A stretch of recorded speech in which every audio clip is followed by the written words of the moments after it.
Good morning class.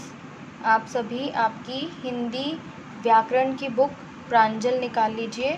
आज हम आपकी हिंदी व्याकरण की बुक प्रांजल का अध्याय 25 पढ़ेंगे। पत्र लेखन मतलब लेटर राइटिंग, पेज नंबर 87। ठीक है। पत्र लेखन हमने PT1 एंड PT2 का जब सिलेबस कंप्लीट किया था तब सीखा था कि पत्र लेखन किस प्रकार किया जाता है। ठीक है, ये हमने पढ़ा था।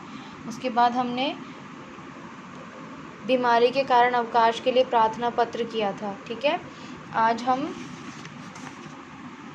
सफाई के लिए पत्र सीखेंगे कि किस प्रकार स्वास्थ्य अधिकारी को सफाई के लिए पत्र लिखा जाता है। ठीक है, उससे पहले हम थोड़ा समझ लेते हैं, फिर से रिवाइज करते हैं कि पत्र लेखन किस प्रकार किया जाता है। ठीक है, हमें प्राय पत्र लिखने की आवश्यकता पड़ती है।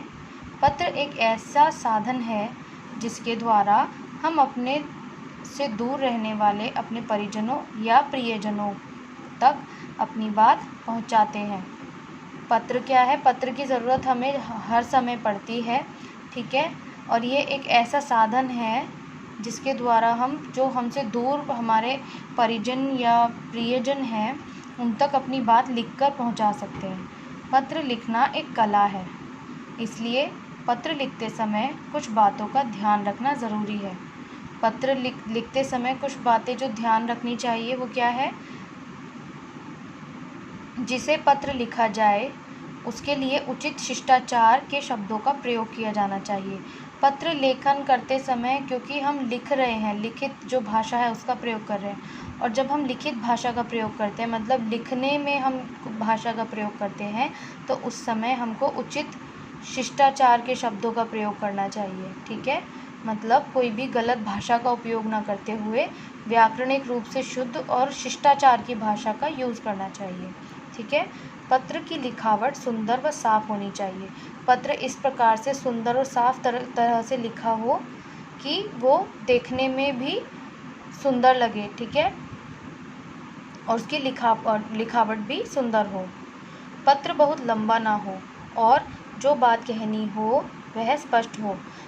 लिखित भाषा में जब हम या अपनी बात को दूसरे तक लिखकर पहुंचाते हैं पत्र के थ्रू, तो हम बहुत सारी बात को शॉर्ट में करके बहुत सरल भाषा में और ज़्यादा लंबी बात ना कहकर जो हमें मेन बात कहनी है वो लिखकर भेजते हैं। ठीक है, जब हम बोलते हैं तब हमारे पास वर्ड्स की लिमिटेशन नहीं होती, लेकिन जब हम पत्र लिखते हैं तो एक लिमिटेशन होती है वर्ड्स की, शब्दों की, कि आप ज़्यादा शब्द ना यूज़ करके अपनी बात को स्पष्ट रूप से कहें। तो पत्र ना तो लंबा हो और कहने की जो बात है वो स्पष्ट और सीधे सीधे कही जाए। ठीक है, पत्र की भाषा सरल सहज हो, उसमें विराम चिन्हों का प्रयोग सही हो।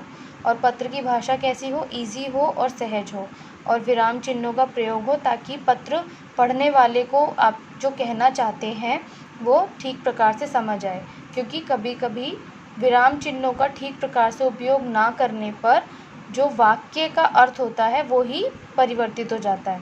तो विराम चिन्हों का प्रयोग सही प्रकार से करें ताकि पत्र जो पढ़ने वाला है उसको आपकी बात ठीक ठीक समझ आ जाए। ठीक है,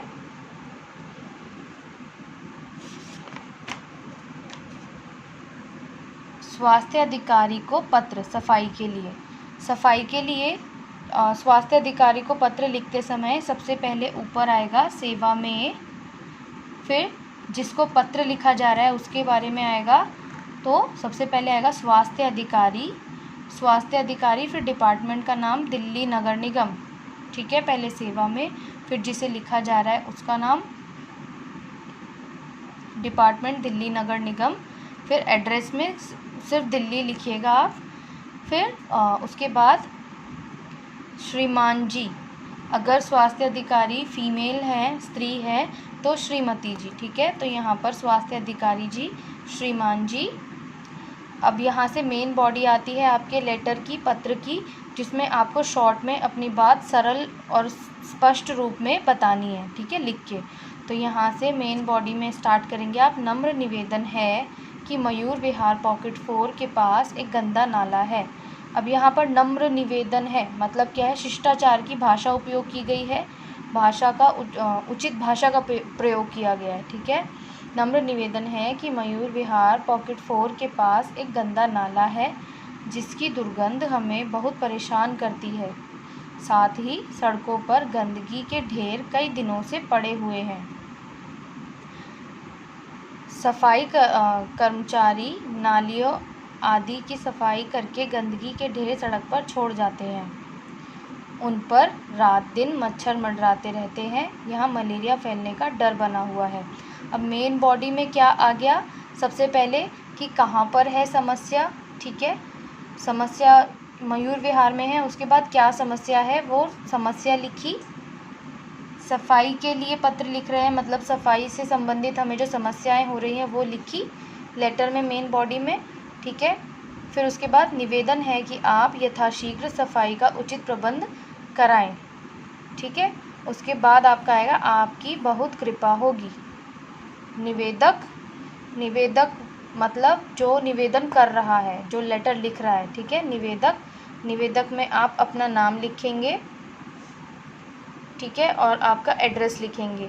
जैसे यहाँ पर निवेदक का नाम रामकृष्ण शर्मा या फिर दर्शिका लिखा है बच्चे ने काट के, तो यहाँ पर एड्रेस लिखा है नाम के नीचे 7C पॉकेट 4 मयूर विहार दिल्ली 91। ठीक है। ये लेटर आपको आपकी नोटबुक में नोट भी करना है। ये आज का आपका हिंदी का होमवर्क भी है।